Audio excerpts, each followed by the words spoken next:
If you're at work, you deserve to be safe. You deserve to be respected by your boss.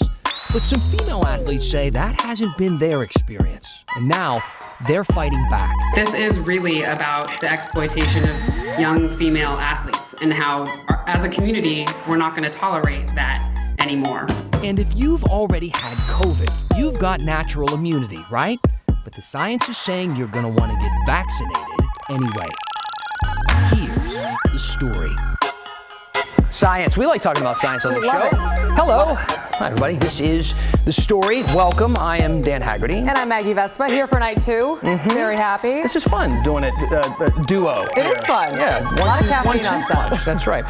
So we're doing it this way because this is my second to last night on the show. Tomorrow is my last newscast, and then I'm headed east to North Carolina, where my wife Kristen and I have jobs in Raleigh. But for now, you're stuck with me. But after that, Maggie is going to take over as host of the show. Yeah, I'm going to step in, but we just want to be clear. That's the only thing that's changing here, okay? The show remains the same. Our team behind the scenes remains the same. They're incredible.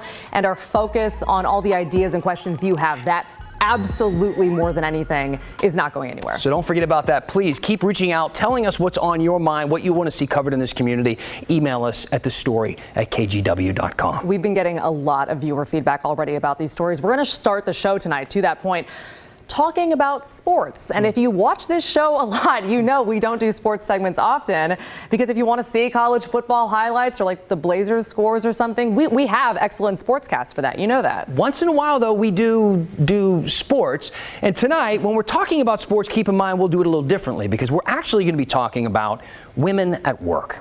See, this morning, the National Women's Soccer League, they decided to move their championship game out of our city, out of Portland. They're going to play it instead in Louisville, Kentucky. They say they're honoring a request from players. See, the players have been putting a lot of pressure on the NWSL and the Portland Thorns to make a lot of changes after an investigation found earlier this month that it detailed years of sexual coercion and abuse by a former Thorns coach, Paul Riley, who you see there. Now, the NWSL didn't explicitly say that they were moving the game because of Paul Riley and those allegations, which we should note he denied. They mentioned that Portland was initially the only venue that actually wanted to host this game, and that by moving it to Louisville, they'd be able to start the game a little later in the day, which would work better for everybody, they said. But they did mention that they've made progress in the last week on issues around player safety and transparency, and moving the league in a new direction. But keep these issues in mind as we move to our next sports story. Former Nike runner Mary Cain is suing both Nike and her former coach Alberto Salazar for $20 million because of the physical and emotional abuse she says she endured when she was a teenage athlete for the Nike Oregon Project. She talked about it to the New York Times, all about it in 2019. Listen here. Alberto was constantly trying to get me to lose weight. He created an arbitrary number of 114 pounds, and he would usually weigh me in front of my teammates and publicly shame me if I wasn't hitting weight. He wanted to give me birth control pills and diuretics to lose weight, the latter of which isn't allowed in track and field. This Nike team was the top running program in the country. And yet we had no certified sports psychologist, there was no certified nutritionist. It was really just a bunch of people who were Alberto's friends. So when I went to anybody for help, they would always just tell me the same thing, and that was to listen to Alberto. Now listen, Cain says the things she went through were horrific. She was screamed at over gaining weight. She broke bones because she was malnourished. She even had to steal food from her teammates because she was being underfed. We talked to Cain's lawyer about these issues at the center of this case. Right. This is really about the exploitation of young female athletes and how, as a community, we're not going to tolerate that anymore. Without a doubt, it's going to draw attention to coaching techniques and the companies who hire athletes for their own profit and their own growth, and bringing to the forefront that the women are at the center of this, and that the women's health and well-being need to be the focus, not just the win, not just the profit. Now, we've reached out to Nike about this. Lots of journalists have. They say they're not going to comment on the lawsuit. In both Mary Cain's case and the National Women's Soccer League, female athletes say they were abused by their boss while they were at work. And it's not like the men who they say abused them suddenly woke up and saw the error of their ways and decided to change their behavior. Changes have only been happening because these women started speaking up about it. Now, those men and those companies are facing consequences. I mean, in Nike's case, a huge lawsuit. In the Thorns case, people have lost their jobs, and now the championship game has been moved across the country. It's about the employee and their well-being first and foremost. It has to be the bottom line. That has to be every company's bottom line. And companies can't pay lip service to it. They can't have that be their motto and then not act according to their motto, or put out marketing that, women are the center and to be supported and praised, but they actually have to follow through on that by providing the services that the humans, the men and women, need to be their best selves. Now, one more sports story before we move on, because this one is definitely worth your time. This story involves former Blazers president Larry Miller and a stunning admission that he made on the pages of Sports Illustrated. Miller admitted to killing a man when he was a teenager. He says he kept the secret for 56 years as he built his life through the sports and business world. But when he was 16 years old, he shot and killed someone who he believed was a rival gang member in Philadelphia. He went to prison for this, and that's where he resumed his education. And when he got out, he decided to keep that secret so that he could rebuild his life. He eventually held a series of huge jobs: the president of Nike basketball, the Jordan brand, the Portland Trail Blazers. But he says that secret haunted him, giving him nightmares and migraines, and finally he decided to tell his story. He says he missed out on an opportunity to mentor young people and people who have been incarcerated. But now he plans to change that. He told Sports Illustrated, quote, "It's really about making sure that people understand that formerly incarcerated people can make a contribution, and that a person's mistake, or the worst mistake they made in their life, shouldn't control what happens with the rest of their life. If I could go back and undo it, I would absolutely do that. I can't. So all I can do is try to do what I can to help other people and try to maybe prevent this from happening to someone else." All right, let's change gears here and pivot now to the big story. This might surprise you. It might not. We'll see. In Portland, first responders spend an inordinate amount of time dealing with basically non-emergencies. Things like low-level back pain, stomach pain, and this is a real example thrown out today: itchy toes. People call 911 for these things because they're scared, or they don't have insurance, or for any number of reasons, really. And emergency crews like fire trucks and ambulances respond because there's no one else. That is until now. You have to give us a place to live. In a city where rampant homelessness, gun violence, and other crises have left first responders stretched historically thin. 911? 911 operators will soon have a new option: answering calls for help. This is a really exciting day. Portland Fire Chief Sarah Boone there celebrating a green light from the City Council. Commissioners voted Wednesday to launch a new program called CHAT, or Community Health Assess and Treat. This video provided by the city shows how CHAT will work. Instead of sending large teams of firefighters and paramedics, dispatchers will now be able to send pairs of fire medics to low-level health calls. Things like abdominal stomachache, a minor trauma, a cut. We've had calls for itchy toes. Yes, people call 911 for those things. And for too long, those calls have kept firefighters and paramedics tied up for hours, something of an emergency bottleneck. The aim of CHAT, officials say, will be to get rid of that bottleneck, treat the patient's health issue, and help them build a long-term health plan, starting with finding a doctor and a way to pay. Right now, our society and community, people call 911, like I said, because they don't have another option. But we want to show people their option. CHAT, officials note, will be different from Portland Street Response, the program currently sending paramedics and crisis counselors to mental health and addiction calls. Right now, PSR operates as a pilot program in Southeast Portland. The City Council is poised to take it citywide next year, with a majority of commissioners saying they would vote to fund the expansion. At first, Chat will run as a pilot program too, limited to downtown and outer southeast Portland. The city hopes to launch Chat in mid-November and plans to pay for it with a $2.4 million grant from CARE Oregon. Our mission is to inspire and partner to create quality and equity in individual and community health, right? So we see this as all of that. So it is important to remember when Chat launches, again, probably middle of next month, you will get it still by calling 911. You don't have to worry about asking for it. Dispatchers will decide who's best to send your way. That said, we have covered on this show 911 wait times are through the roof right now in Portland. So I asked fire officials if that will impact Chat, and they said, of course, that's possible, if not likely. So for that reason, down the line, they may consider switching to a different phone number. But for now, they say 911 will have to do. All right, over to vaccines now. You know, we have a focus on viewer feedback, and we get a lot of emails like this one from Mike. He wrote in and he said, please find out why the Oregon Health Authority and Governor Brown's mandates don't allow for verified natural immunity as equivalent to vaccination. So, Mike, we appreciate the question. Again, you're far from the only person asking that. You see a lot of people right now are adamant that they don't need the vaccine because they've had COVID. And you probably won't be surprised that experts have a lot to say on this. In short, they say you still need to get vaccinated. Here's Kristen Severance. Natural immunity has been in the headlines a lot recently. You may remember Jonathan Isaac, who plays for the Orlando Magic. He said he will not get vaccinated because he's had COVID.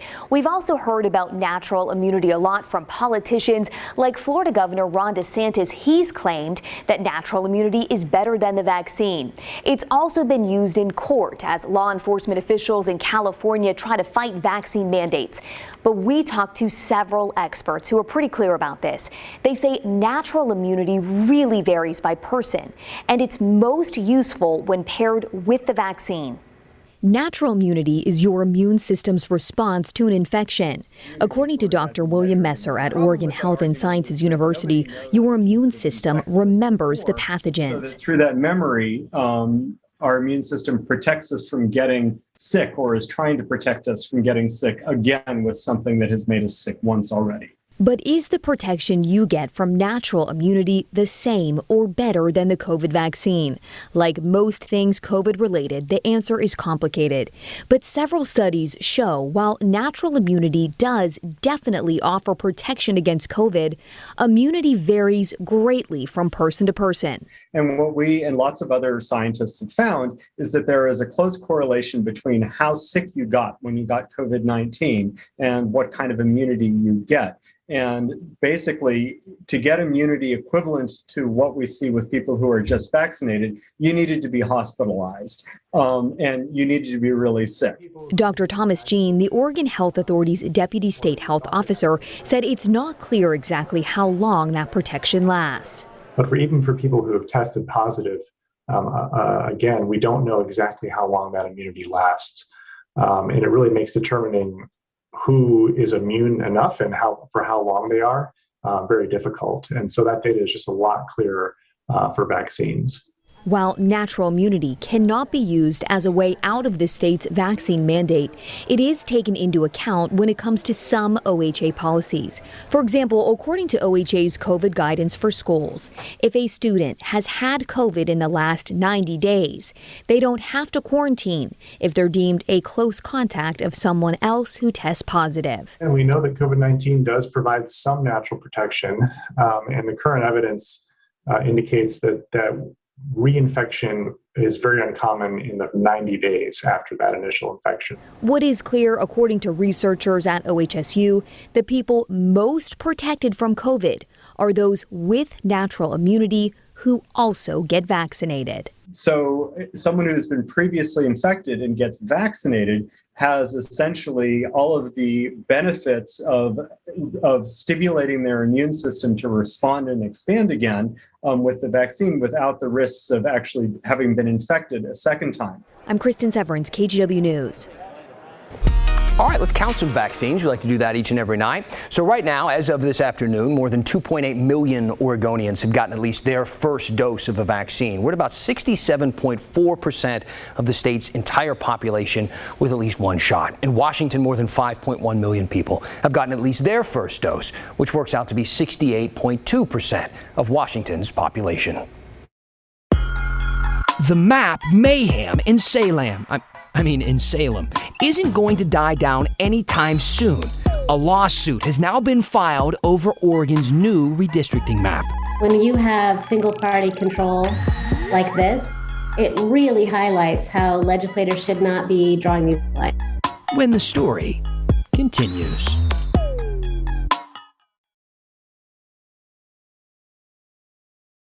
Welcome back. I never knew this, but sometimes when Dan Haggerty reads emails out loud, he says the words out loud to himself, like whispers them, but it's really endearing. So one more night of that. We always go through your questions and your comments during the break. He's clearly doing it now. Keep sending them into the story at kgw.com. And I also want to remind you about our Hey Help campaign. This week, we are asking you to consider donating to Rahab Sisters. They are an organization that helps out women and gender nonconforming people who have dealt with poverty, homelessness, sex work, violence, and substance abuse. They provide people with food, supplies, counseling, you name it, as well as in-person gatherings to build community. And there are no barriers for people to get that help.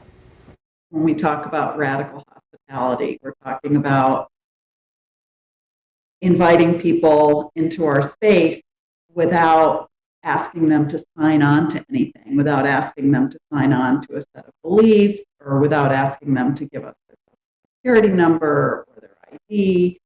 And we have always focused on the value of relationship and community and meeting people where they are. Yeah, so there you go. If you want to help them out, just hold your phone's camera up to that QR code right now, like you're going to take a picture. It'll take you to a donation page. You can also go to kgw.com/heyhelp. That's easy too.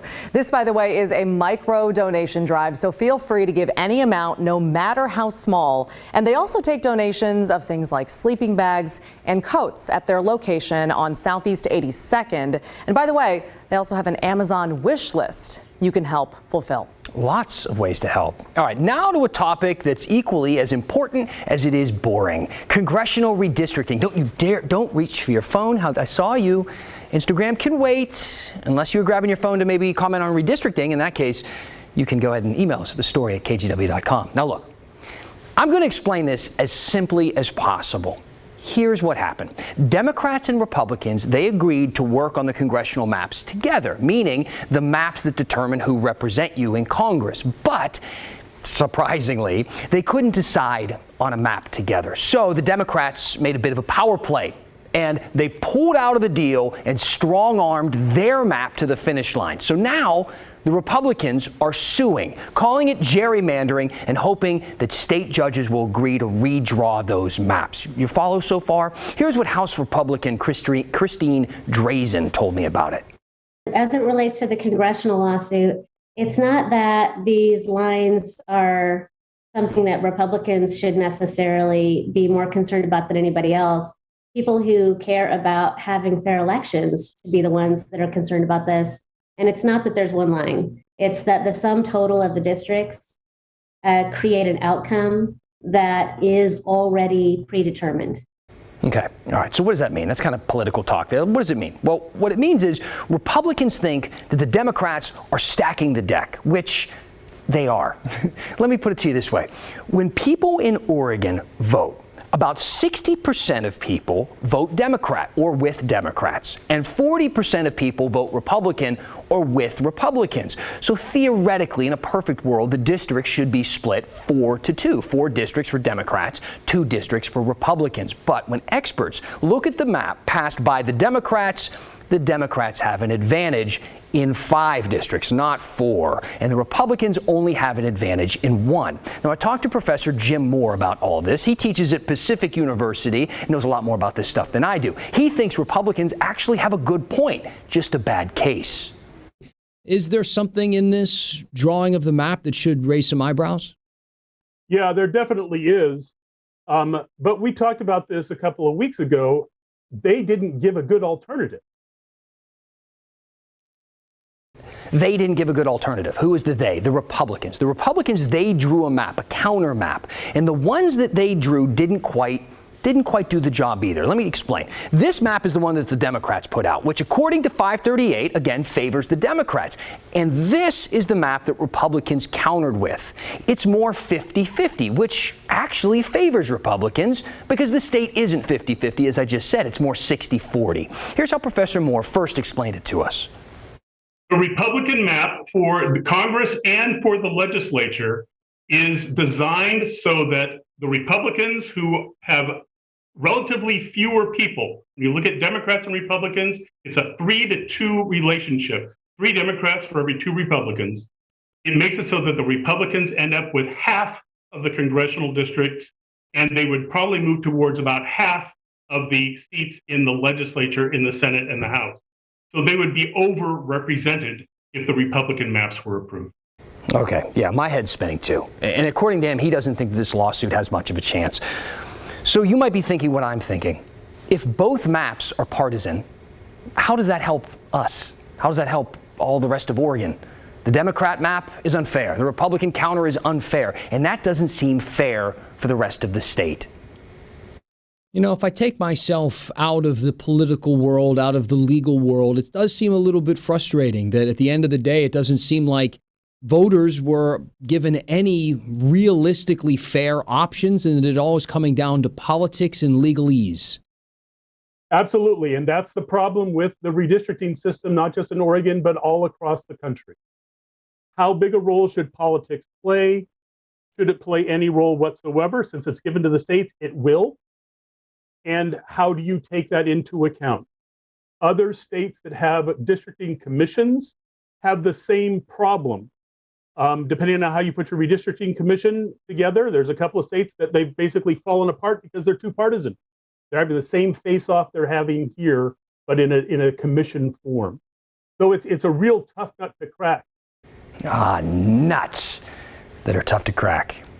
I wish I had a solution for you. Instead, we're just going to have to keep our eye on this lawsuit and let you know what happens next. All right, keep sending in your questions or comments. Send them to the story at kgw.com. We'll address a few when we finish this thing next.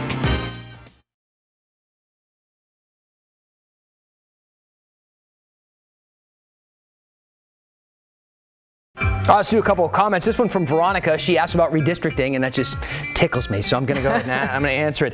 They need to learn to compromise instead of fighting like 2-year-olds. Less of a question, more of a statement. And I think they fight more like 10-year-olds. But it's difficult. It's a tough issue to deal with. For instance, we were talking about the commission style that some people do, where they try to make it bipartisan, but a panel that you would pick is often picked by the Republicans and the Democrats, so they just pick the people who they like, and it's just the same thing, just one layer removed. It's a tough process. Nobody has quite figured out a way to make it entirely impartial, but hey, Oregon's been trailblazers before. We'll see what happens. Nicely done there. And by the way, speaking of, said Dan, you're the bee's knees. Even when you're talking about redistricting. Hey! Like a nerd. I added that last part. That's okay. You can editorialize people's emails. Yeah, it's fine. I like it. That's good. Yeah, well, tomorrow is my last night on the story here at KGW. No. After that, we are headed back to the East Coast. It's been an honor and a pleasure. Hopefully you can tune in tomorrow night. Just kind of hear my final words and thoughts on being part of this amazing show and this amazing community with these amazing people. And if you have more questions about kind of what's going on in my life and my wife's life as we kind of move, it's all on our social media pages, so check Facebook or Instagram. All right, in the meantime, stick around because the news at 6:30 with Laurel Porter is coming up next.